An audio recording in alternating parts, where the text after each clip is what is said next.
മഹിപാൽ യാദവ് IPSന്റെ അപ്രതീക്ഷിത വിയോഗ വാർത്ത കേരള പോലീസ് ആസ്ഥാനത്തെയും ശോകമൂകമാക്കി. ഇന്ന് വിരമിക്കാൻ ഇരിക്കവേ ഔദ്യോഗിക യാത്ര അറിയിപ്പ് നിശ്ചയിച്ചിരിക്കവെയാണ് അദ്ദേഹത്തിന്റെ വിയോഗ വാർത്ത അറിയുന്നത്. ഒരു മാസം മുമ്പ് വരെ എക്സൈസ് കമ്മീഷണറായിരുന്ന മഹിപാൽ യാദവ് കേരള IPS നേതൃനിരയിലെ സൗമ്യമുഖമായിരുന്നു. അതുകൊണ്ട് തന്നെയാണ് സംസ്ഥാനത്ത് ഇല്ലെങ്കിലും യാത്ര അറിയിപ്പ് നൽകാൻ സഹപ്രവർത്തകർ തയ്യാറെടുത്തത്. ഈ മാസം 30-ന് വിരമിക്കാനിരിക്കെ ചികിത്സയ്ക്കായിട്ടാണ് അവധിയെടുത്ത് നാട്ടിലേക്ക് പോയത്. ബ്രെയിൻ ട്യൂമർ അടക്കമുള്ള അസുഖങ്ങൾ അദ്ദേഹത്തെ അലട്ടിയിരുന്നു. ഇത് ഇത്രയും സീരിയസ് ആണെന്ന് സഹപ്രവർത്തകരിൽ പലരും അറിഞ്ഞിരുന്നില്ല. വിരമിക്കുന്ന ഉദ്യോഗസ്ഥർക്ക് ആഘോഷപൂർവമായ യാത്ര അറിയിപ്പ് പോലീസിലെ പതിവാണ്. എന്നാൽ മഹിപാൽ യാദവ് രാജസ്ഥാനിലെ ജയ്പൂരിൽ ചികിത്സയിലായിരുന്നതിനാൽ നേരിട്ടെത്താൻ കഴിയുന്ന സ്ഥിതിയായിരുന്നില്ല. അനാരോഗ്യം അത്രയ്ക്ക് അദ്ദേഹത്തെ അലട്ടിയിരുന്നു.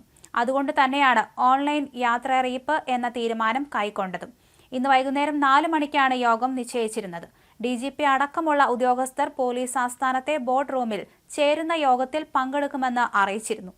മഹിപാൽ യാദവ് ജയ്പൂരിൽ നിന്നും സൂം മീറ്റിംഗിൽ പങ്കെടുത്തും യാത്ര അറിയിപ്പ് സംഘടിപ്പിക്കാനായിരുന്നു ഒരുക്കങ്ങൾ പൂർത്തിയായത്.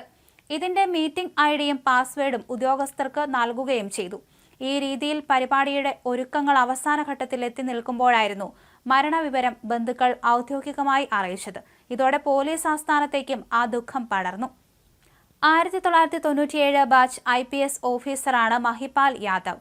കേന്ദ്ര ഡെപ്യൂട്ടേഷൻ അവസാനിച്ചതിനെ തുടർന്ന് 2 വർഷം മുൻപ് സംസ്ഥാനത്തേക്ക് മടങ്ങിയെത്തിയ മഹിപാൽ യാദവിനെ എക്സൈസ് കമ്മീഷണറായി സർക്കാർ നിയമിക്കുകയായിരുന്നു.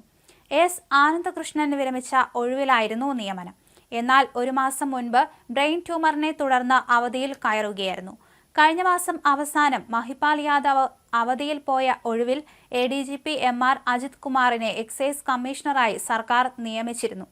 Ernakulam IG, Kerala beverages corporation MD എന്നീ നിലകളിലും മഹിപാൽ യാദവ് പ്രവർത്തിച്ചിട്ടുണ്ട്. 2013-ലെ പ്രസിഡന്റിന്റെ വിശിഷ്ട സേവനത്തിനുള്ള പോലീസ് മെഡൽ സ്വന്തമാക്കിയിട്ടുണ്ട്.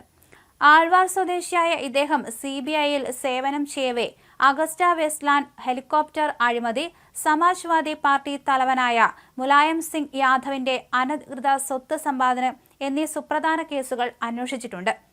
2018 മുതൽ BSF IG-ആയി സേവനം ചെയ്യുകയായിരുന്നു. എന്തായാലും അദ്ദേഹത്തിന്റെ ഒരു അപ്രതീക്ഷിത വിയോഗം പോലീസ് സേനയെ മൊത്തത്തിൽ സങ്കടത്തിലാക്കിയിട്ടുണ്ട് എന്ന് പറയേണ്ടി വരും. ഇന്ന് ഒരു സൂം മീറ്റിംഗ് ചേരാനിരിക്കെയാണ് അദ്ദേഹം മരിച്ചിരിക്കുന്നത്. കേരള പോലീസ് ആസ്ഥാനത്തെയും ഈ ഒരു സംഭവം ശോകമൂകമാക്കി എന്ന് വേണം പറയാൻ. ഇന്നായിരുന്നു അദ്ദേഹത്തിന്റെ യാത്ര അറിയിപ്പ് നിശ്ചയിച്ചിരുന്നത്. യാത്ര അറിയിപ്പ് നിശ്ചയിച്ചിരുന്ന ഇന്ന് തന്നെയായിരുന്നു അദ്ദേഹം വിട പറഞ്ഞത്. ബ്രെയിൻ ട്യൂമർ ബാധിച്ചതിനാൽ മാസങ്ങളായി അദ്ദേഹം ചികിത്സയിലായിരുന്നുവെങ്കിലും ഇത്തരത്തിൽ വലിയ പ്രശ്നങ്ങളൊന്നും തന്നെ അദ്ദേഹത്തിന് നേരിടേണ്ടി വന്നിരുന്നില്ല. അതുകൊണ്ട് തന്നെ പെട്ടെന്നുള്ള ഈ ഒരു വിയോഗം എല്ലാവർക്കും ദുഃഖമാണ് സമ്മാനിച്ചിരിക്കുന്നത്.